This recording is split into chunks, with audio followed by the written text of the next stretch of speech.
Nobody expected the Seattle Seahawks to make headlines this early in training camp, but ESPN just dropped a bombshell that's got fans questioning everything. Their projected starting lineup for Week 1 isn't just surprising, it flips the script on what we thought this team would look like in 2025. From a quarterback choice that seemed unlikely a year ago, to a receiving core that includes a former rival star, this isn't your typical preseason projection. And the most shocking part? Some of the Seahawks' biggest names are nowhere near the top of the depth chart. Let's start with the name that grabbed everyone's attention: Sam Darnold.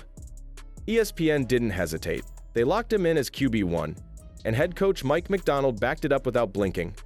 No competition, no controversy. This is Darnold's team now. And while some fans are still clinging to the idea of Drew Lock or even Jalen Milroe making a push, the reality is much simpler.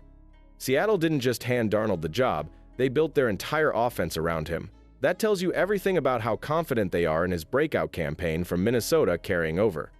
But that's only the beginning of what makes this depth chart so wild. The surprise doesn't stop at quarterback. ESPN went all in on a 2 running back system, a reshaped receiving trio, and a tight end decision that's already sparking debate. Every pick has a ripple effect. Every name carries weight. But what fans can't stop talking about is who made the cut in the backfield, and why this new combo might be the most unpredictable weapon Seattle has used in years. But before we get into that, hit that like and subscribe button for more Seahawks and all the NFL content. Can we get 500 likes on this video? The decision is final, and the message from Seattle is loud and clear. Sam Darnold isn't here to compete. He's here to lead. ESPN didn't just list him as the starter, they treated it like common knowledge. And Mike Macdonald echoed that confidence, shutting down any speculation before it could even start. Darnold is not sharing the spotlight, not with Drew Lock, not with Jalen Milroe. This job isn't up for grabs, it's already his. And that says everything about how much this team believes he's the right man to carry them into one of the toughest divisions in football. But here's where it gets even more interesting. Darnold didn't just show up with a clean slate. He walked in with momentum. Fresh off a 35-touchdown season in Minnesota, a Pro Bowl nod, and the NFL's Most Improved Player award, Darnold arrives in Seattle at the highest point of his career. And unlike his time with the Jets or Panthers, he's no longer trying to prove he belongs. He's trying to prove he can win. The Seahawks handed him a 3-year deal worth over $100 million, but with a key detail: they can walk away after 1 season. That contract alone raises the stakes. It's a 1-year audition disguised as a long-term commitment. And behind him, the story shifts to a pair of names that aren't going away. Drew Lock has played well enough to keep fans curious, and Jalen Milroe is turning heads with his athleticism. But they're not threatening Darnold's job. Not yet. Milroe in particular is a project, but a developmental piece with future upside. Seattle might find a package for him this season, but make no mistake, this isn't a 3-man race. It's a 1-man runway, and Darnold's already in motion. The only question now is whether the ground game behind him can carry this offense to another level. That's where things get even more unpredictable. Seattle isn't choosing between Kenneth Walker and Zach Charbonnet, because they don't need to. ESPN's projected starting lineup confirms what insiders have been seeing all offseason. This is a fully balanced backfield. Not a lead runner and a substitute. Not a pace change. It's an equal pairing built on rhythm, versatility, and relentless physicality. When both are healthy, few teams can match their combo. Charbonnet brings the power, Walker delivers the burst, and together they constantly force defenses to stay honest. The biggest advantage? Seattle doesn't need to run either player into the ground. They've seen what happens when they do. Kenneth Walker has already dealt with nagging injuries in past seasons, and while Zach Charbonnet stayed more durable in his rookie year, even he's better in a managed role.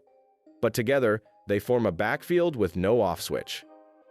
One can wear down defenders, the other can break the game open.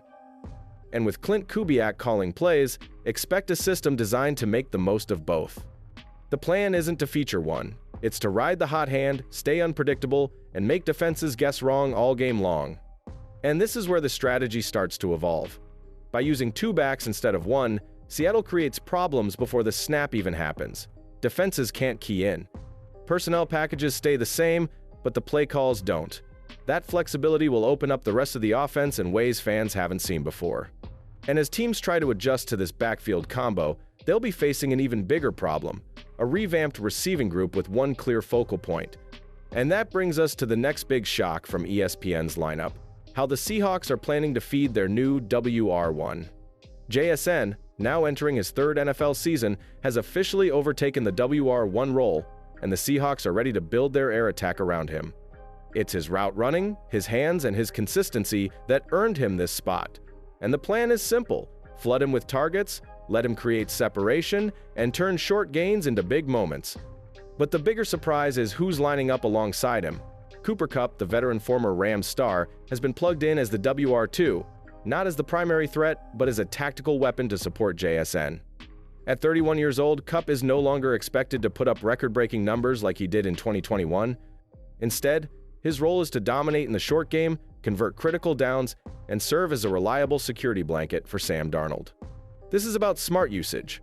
Seattle knows exactly what they want from Kupp, and if he stays healthy, his timing and IQ could be the difference in close games. And don't overlook the vertical threat that rounds out the trio. Marquez Valdes-Scantling gives Seattle something it didn't have last year: real speed on the perimeter. He's not here to take over games. He's here to stretch the field, demand safety help, and open space for JSN and Kupp to work underneath. With this balance of youth, experience, and explosiveness, Seattle's receiving group looks nothing like it did last season. But the real drama is just one position over: tight end. And that's where ESPN's projection just sparked the most controversial debate of training camp.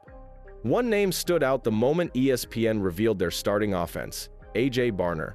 The former Indiana and Michigan tight end is now listed as Seattle's TE1, edging out second-year playmaker Elijah Arroyo. And that's where the real surprise hit. Barner is known for his blocking. He's physical, reliable, and brings toughness to the line. But Arroyo, who flashed as a dynamic pass catcher in college and throughout last year's practice reps, was widely seen as the more complete offensive weapon. This isn't a knock on Barner, it's a battle of philosophy. Do you want safety and protection, or explosiveness in the passing game? For now, ESPN says Seattle is siding with the former. Barner gets the nod because he adds bulk to the trenches. With Clint Kubiak's system relying heavily on play action and zone runs, having a tight end who can anchor the edge matters. But don't count Arroyo out. He's still developing, still building chemistry with Darnold, and still a strong candidate to overtake the job before Week 1. Seattle might even rotate both, using Barner in heavy sets and Arroyo in spread looks. Either way, this battle isn't finished, and every snap in training camp is turning it into one of the most closely watched position fights on the roster. Meanwhile, on the offensive line, there's a different kind of pressure. The left side is set, Charles Cross returns at left tackle, and rookie Gray Zabel, fresh out of North Dakota State, is slotted at left guard. Zabel isn't just filling a hole, he's expected to elevate this unit. At center, Olu Oluwatimi is back, and ESPN gives the right guard spot to Anthony Bradford. Abraham Lucas locks down right tackle when healthy, but that's the key: if healthy. With 3 young starters and 2 still trying to prove consistency, this line has the most to gain or lose. And the moment Seattle shifts to defense, we find out why that side of the ball is drawing more confidence than ever before.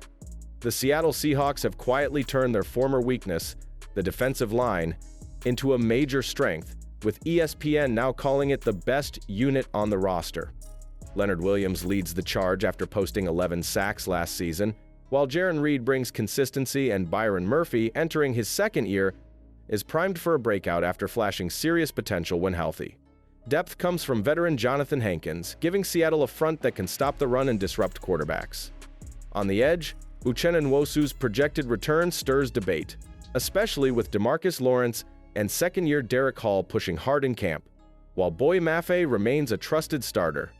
With talent and competition across the board, Seattle's defensive front is now a game-changing weapon heading into 2025. So now the question flips to you: how would you rank Seattle's lineup?